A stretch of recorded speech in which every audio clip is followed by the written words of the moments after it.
నమస్కారం city news కు స్వాగతం। భారతీయ జనతా పార్టీ కామారెడ్డి జిల్లా శాఖ ఆధ్వర్యంలో నరేంద్ర మోదీ గారి నేతృత్వంలోని కేంద్ర ప్రభుత్వం ప్రతిష్టాత్మకంగా తీసుకువచ్చిన వక్ఫ్ బోర్డు సంస్కరణల చట్టం విషయంలో ప్రతిపక్షాలు అనవసర రాద్ధాంతం చేసి ప్రజలను, ముఖ్యంగా ముస్లింలను తప్పుదోవ పట్టిస్తున్న నేపథ్యంలో బీజేపీ జిల్లా కార్యాలయంలో నిర్వహించిన వక్ఫ్ బోర్డు సంస్కరణ చట్టంపై అవగాహన కార్యక్రమం పేదల హక్కులు పేదలకే చెందుతాయి అనే శీర్షికతో బీజేపీ జిల్లా అధ్యక్షుడు నీలం చిన్నరాజులు అధ్యక్షతన నిర్వహించడం జరిగింది। ఈ కార్యక్రమానికి ముఖ్య అతిథిగా విచ్చేసిన బీజేపీ రాష్ట్ర వక్ఫ్ సుధార్ జన జాగరణ్ అభియాన్ సభ్యులు వెంకట్ రెడ్డి మాట్లాడుతూ వక్ఫ్ చట్ట సవరణ వల్ల సామాన్య ముస్లింలకు ఎలాంటి నష్టం జరగదు అని అన్నారు। ఈ చట్టం ప్రధానంగా వక్ఫ్ భూముల దుర్వినియోగాన్ని అరికట్టడం, పేద ముస్లిం సమాజానికి ఆస్తి పరిరక్షణ అందించడం, వాటి ఆదాయాన్ని ముస్లిం సమాజానికి లాభదాయకంగా ఉపయోగించేందుకు చేసిందే తప్ప ప్రతిపక్షాల ఆరోపిస్తున్నట్టు కాదని అన్నారు।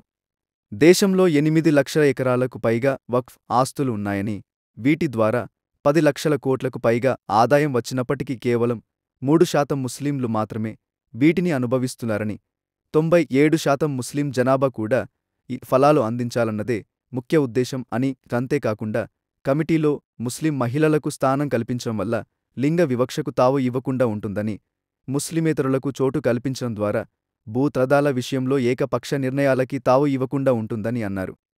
వక్ఫ్ బోర్డు ఏకపక్షంగా ఏదైనా ఆస్తిని వక్ఫ్ ఆస్తిగా ప్రకటించడానికి వీలు కల్పించే సెక్షన్ 40ను సవరించడం ద్వారా ఏకపక్ష అధికారాలు వక్ఫ్కి రద్దు అవుతాయి। వక్ఫ్ ఎవరి ఆస్తిని అయినా తనది అని వాదించినప్పుడు ఆ ఆస్తి హక్కుదారు కోర్టుకి వెళ్లేందుకు హక్కు కల్పించబడింది అని, ఇకపై ప్రభుత్వ ఆస్తులను వక్ఫ్ తన ఆస్తులుగా క్లెయిమ్ చేయరాదని అన్నారు। ఈ వక్ఫ్ సవరణపై ప్రతిపక్షాలు కావాలనే రాద్ధాంతం చేస్తున్నాయని, ప్రతి బీజేపీ కార్యకర్త ప్రజలకు, ముఖ్యంగా ముస్లింలను కలిసి నిజాలు తెలియజేయాలని అన్నారు। 2004 నుంచి 14 వరకు రోజు అదే పనిగా కాంగ్రెస్ ప్రభుత్వంలో జరిగింది। ప్రధానమంత్రి నరేంద్ర మోడీ గారు వచ్చిన తర్వాత ఒక్కటంటే ఒక్కటి చూడాలంటేనే భయపడే దేశం, చూడాలంటే మార్గదర్శనం తాకాలంటేనే భయపడే పరిస్థితి వచ్చిందంటే ఇదంతా కూడా ప్రధానమంత్రి నరేంద్ర మోడీ గారు, అమిత్ షా గారు ఈరోజు ఇంత గొప్పగా మరి భారతదేశం వృద్ధి చెందుతా ఉంది। భారతదేశంలో నరేంద్ర మోడీ గారు వచ్చిన తర్వాత ఒక్కటి కాదు, రెండు కాదు, కార్యక్రమం కూడా పేదోళ్ళు అంత్యోదయ కార్యక్రమం మనకు తెలుసు కదా। మరి సిద్ధాంతం ఏంటి? భారతీయ జనతా పార్టీ సిద్ధాంతం అంత్యోదయ సిద్ధాంతం। చిన్న వ్యక్తి కూడా ఏ ఊరిలో ఉన్నాడో భారతదేశంలో ఆ ఊరిలో ఉన్న వ్యక్తి బాగుపడాలని ఆలోచనతోటి ఈరోజు ప్రతి ఒక్క కార్యక్రమం వాళ్ళ గురించి ఆలోచించుకుంటూ తీసుకొస్తా ఉన్నారు। దాంట్లో భాగంగా గ్రామాల్లో తెలుసుకోండి। ఈ రోజు కామారెడ్డి ఏఐటియుసి కౌన్సిల్ సమావేశం కామారెడ్డి R&B గెస్ట్ హౌస్లో నిర్వహించడం జరిగింది। ఈ కౌన్సిల్ సమావేశానికి ఏఐటియుసి రాష్ట్ర అధ్యక్షులు, రాష్ట్ర కార్యదర్శి ఎండి యూసఫ్ ఎస్ బాలరాజు గారు మరియు కామారెడ్డి ఏఐటియుసి జిల్లా incharge why Umayya, AITUC senior నాయకులు, ప్రముఖ న్యాయవాది విఎల్ నరసింహారెడ్డి ఈ కౌన్సిల్కు హాజరు కావడం జరిగింది। ఈ ఏఐటియుసి రాష్ట్ర అధ్యక్షులు, కార్యదర్శులు మాట్లాడుతూ కేంద్ర ప్రభుత్వం 44 చట్టాలను 4 కోడలుగా చేయడానికి మరోసారి సిద్ధమయ్యాయని, అంబానీ ఆదానీలకు తాకట్టు పెడుతున్నారని వారన్నారు।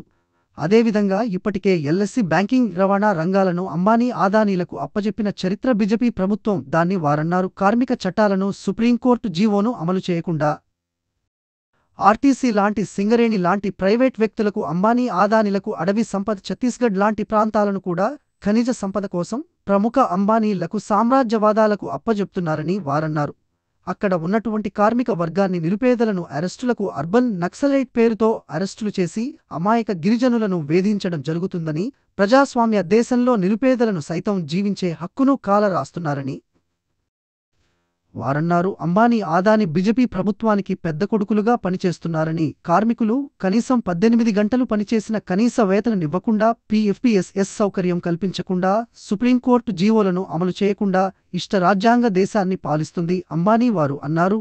మే 20 దేశవ్యాప్త సమ్మెకు సిద్ధంగా కావాలని అన్ని కార్మిక సంఘాలకు వారు పిలుపునిచ్చారు। అనంతరం కామారెడ్డి జిల్లా ఏఐటియుసి నూతన జిల్లా కమిటీని ఎన్నిక చేయడం జరిగింది। ఏఐటియుసి కామారెడ్డి నూతన గౌరవ అధ్యక్షులుగా ఎల్ దశరథ్, ఏఐటియుసి జిల్లా అధ్యక్షులుగా బాలరాజ్, ఉపాధ్యక్షులుగా కె శ్రీనివాస్, సోఫియా విడ్డిఏ ఏఐటియుసి జిల్లా ప్రధాన కార్యదర్శి పి బాలరాజు సహాయ కార్యదర్శులుగా ఎన్డి రఫీక్, రేణుక లక్ష్మణ్, ఏఐటెక్ జిల్లా working president Dubas Ramulu, AITUC జిల్లా కార్యవర్గ సభ్యులు సురేఖ, బి రాజిరెడ్డి, ఎం ప్రవీణ్, శ్రీనివాస్, సాయిలు, అనంతు, సంగీత, మైపాల్ కృష్ణ, చెన్నయ్య 24 మందితో కౌన్సిల్ ఏర్పాటు చేయడం జరిగింది. అనంతరం అధ్యక్ష కార్యదర్శులు మాట్లాడుతూ దేశంలో రాష్ట్రంలో పెరుగుతున్న ధరలకు అనుగుణంగా కార్మికుల వేతనాలు పెంచాలని, అదేవిధంగా కాంట్రాక్టు విధానాన్ని తొలగించాలని, ప్రభుత్వమే కాంట్రాక్టు రద్దు చేసి ప్రభుత్వమే నడిపించాలని, అదేవిధంగా కనీస వేతనం లేని కార్మికులకు సుప్రీంకోర్టు జీవ ప్రకారం వేతనాలు ఇవ్వాలని, కార్మికుల పని గంటలు 12 గంటలు మాత్రమే పని దినాలు ప్రకటించాలని, అదేవిధంగా సమాన పనికి సమాన వేతనం ఇవ్వాలని, జరగబోయే ఆర్టీసీ సమ్మెకు పూర్తిగా ఏఐటియుసి మద్దతు ఉంటుందని, పెరిగిన పెట్రోల్, డీజిల్, గ్యాస్, నిత్యావసర వస్తువుల ధరలు వెంటనే తగ్గించాలని, లేకుంటే జరిగే సార్వత్రిక సమ్మెలో పెద్ద ఎత్తున అన్ని కార్మిక రంగాలను, కార్మిక సంఘాలను కలుపుకొని మే 20న దేశవ్యాప్త సమ్మె నిర్వహిస్తామని వారన్నారు.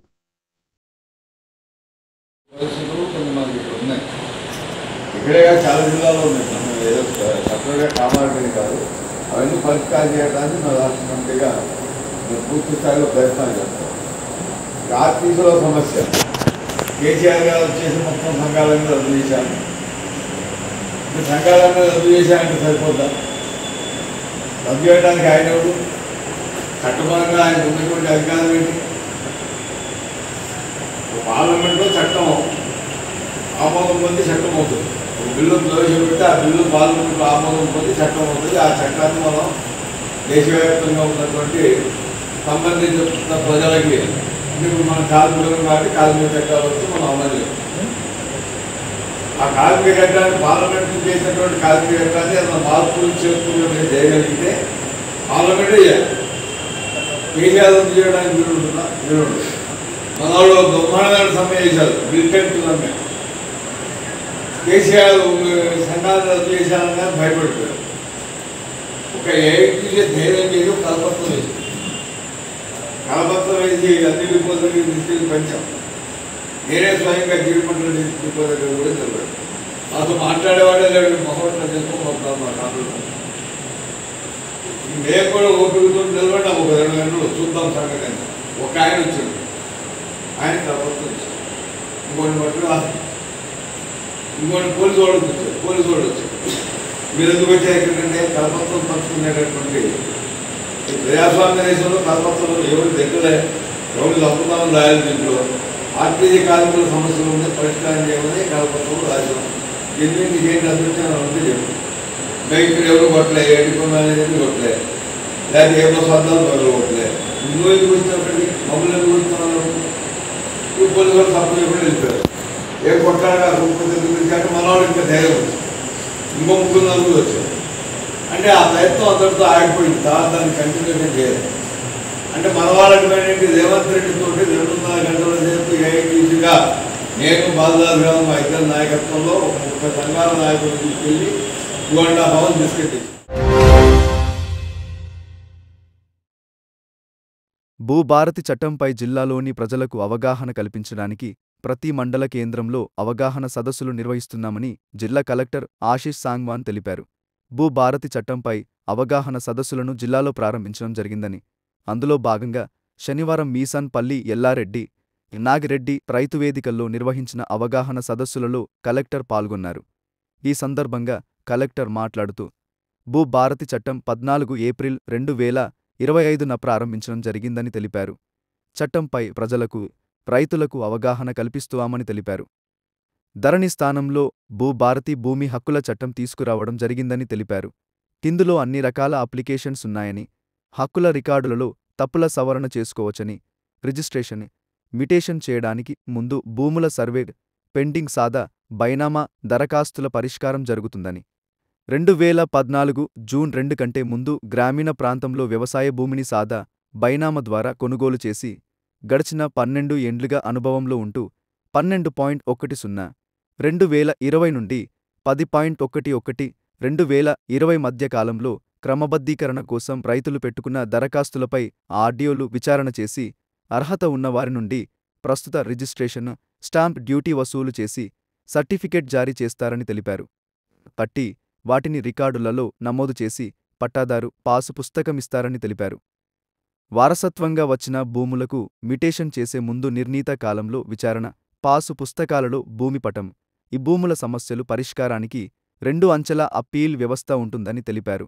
తహసీల్దార్ చేసిన మ్యుటేషన్లపై లేదా జారీ చేసిన పాసు పుస్తకాలపై అభ్యంతరాలు ఉంటే ఆర్డీఓకు అప్పీలు చేసుకోవచ్చని, ఆర్డీఓ ఇచ్చిన తీర్పుపై అభ్యంతరం ఉంటే జిల్లా కలెక్టర్కు అప్పీలు చేసుకోవచ్చని, కలెక్టర్ ఇచ్చిన తీర్పుపై అభ్యంతరం ఉంటే భూమి ట్రిబ్యునల్కు అప్పీలు చేసుకోవచ్చని తెలిపారు. భూధర్ కార్డుల జారీ, రైతులకు ఉచిత న్యాయ సహాయం అందించడం జరుగుతుందని తెలిపారు. ఇట్టి చట్టంలో ఏమైనా అభ్యంతరాలు, అనుమానాలు ఇంతే నివృత్త చేసుకోవచ్చని తెలిపారు.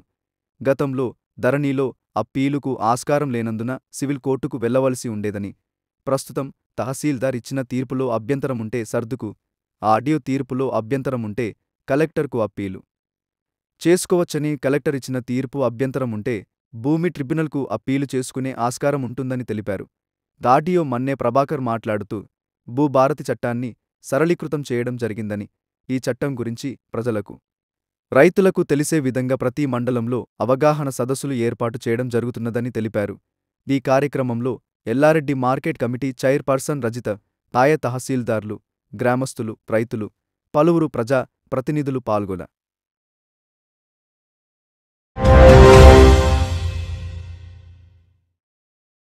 ప్రణాళికాబద్ధంగా యాసంగి పంట కొనుగోలు చర్యలు తీసుకోవాలని రాష్ట్ర పౌర సరఫరాల శాఖ మంత్రి వర్యులు ఉత్తమ్ కుమార్ రెడ్డి అన్నారు.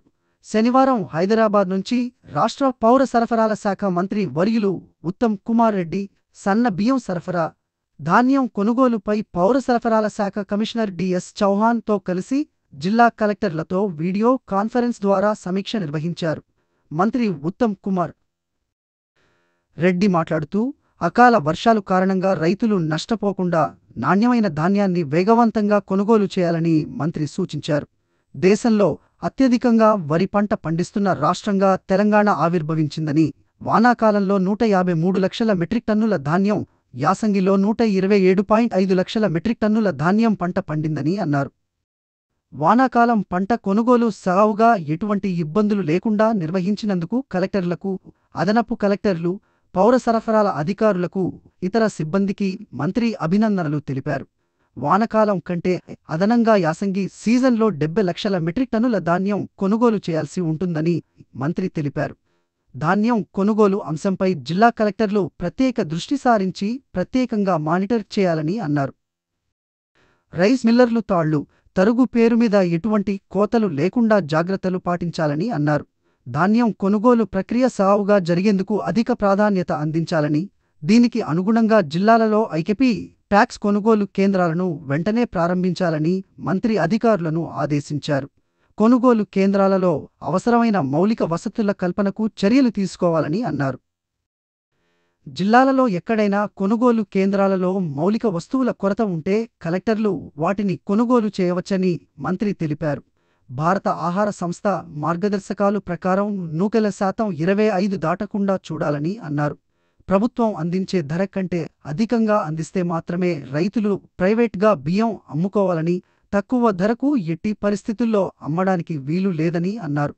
మన రాష్ట్రంలో అత్యధిక జనాభా దొడ్డు బియ్యం తినడం ఆపేశారని, దీనిని గమనించి రాష్ట్ర ప్రభుత్వం సన్న బియ్యం 84% జనాభాకు ఉచితంగా సరఫరా చేసే కార్యక్రమం చేపట్టామని అన్నారు. సన్న బియ్యం సరఫరా పంపిణీ విజయవంతం అవుతుందని, పేదలు, ప్రజలు సన్న బియ్యం సంతోషంతో స్వీకరిస్తున్నారని, 84% జనాభా ఆహార భద్రతకు సుస్థిరత ఏర్పడిందని అన్నారు.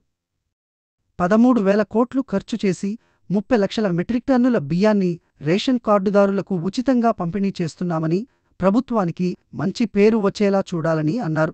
సన్న బియ్యం నాణ్యతపై సామాజిక మాధ్యమాల్లో అక్కడక్కడ వస్తున్న వ్యతిరేక వార్తలను పరిశీలించి తప్పుడు వార్తలైతే వెంటనే ఖండించాలని మంత్రి అధికారులకు సూచించారు.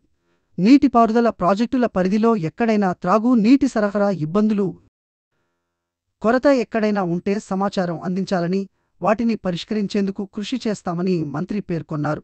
ఈ వీడియో కాన్ఫరెన్స్లో జిల్లా కలెక్టర్ ఆశిష్ సాంగ్వాన్ ఎల్లారెడ్డి ఆర్డీఓ కార్యాలయం నుండి మాట్లాడుతూ, కామారెడ్డి జిల్లాలో 446 వరి ధాన్యం కొనుగోళ్లు ఏర్పాటు చేయడం జరిగిందని, ఇందులో 183 ఐకేపీ కేంద్రాలు ఉన్నాయని, 63 కేంద్రాల్లో సన్నబియ్యం కొనుగోళ్లకు ఏర్పాటు చేయడం జరిగిందని తెలిపారు. జిల్లాలో 4.49 లక్షల మెట్రిక్ టన్నుల దొడ్డు బియ్యం, 1.139 లక్షల సన్న బియ్యం కొనుగోలుకు ప్రతిపాదించడం జరిగిందని తెలిపారు. ఇప్పటివరకు 4,314 మెట్రిక్ టన్నుల దొడ్డు బియ్యం, 53,340 మెట్రిక్ టన్నుల సన్న బియ్యం కొనుగోళ్లు జరిగాయని తెలిపారు. ఆయా కేంద్రాల్లో అవసరమైన తార్పాలిన మిగతా ఏర్పాట్లు చేయడం జరిగింది తెలిపారు. ఈ వీడియో కాన్ఫరెన్స్లో అదనపు కలెక్టర్లు వి. విక్టర్ చందర్ నాయక్, ఆర్డీఓ మన్నే ప్రభాకర్, జిల్లా గ్రామీణాభివృద్ధి అధికారి సురేందర్, పౌర సరఫరాల సంస్థ జిల్లా మేనేజర్ రాజేందర్, జిల్లా పౌర సరఫరాల అధికారి మల్లికార్జున్ బాబు, జిల్లా సహకార అధికారి రామ్ మోహన్, జిల్లా మార్కెటింగ్ అధికారిని రమ్య తదితరులు పాల్గొన్నారు.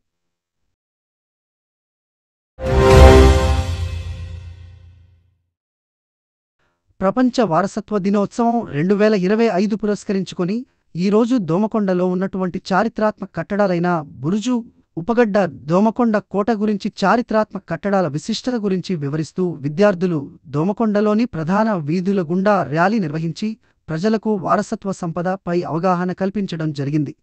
తరువాత దోమకొండ కోటలోని వివిధ కట్టడాలను, వివిధ రకాల నిర్మాణ శైలిని, నాటికలాత్మకమైన భవనాలను తిలకిస్తూ దోమకొండ కోట యొక్క చరిత్రను తెలుసుకోవడం జరిగింది. ఈ కార్యక్రమానికి ముఖ్య అతిథిగా మాజీ జెడ్పీటీసీ తీగల తిరుమల గౌడ్ గారు, ట్రస్ట్ ప్రతినిధులు గణేష్ యాదవ్, రాజశేఖర్, హరీష్, కల్పన, విద్యార్థులు పాల్గొన్నారు.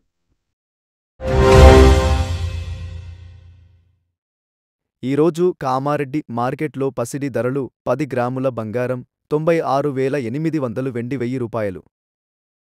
ఇంతటితో ఈనాటి వార్తలు సమాప్తం. తిరిగి మళ్ళీ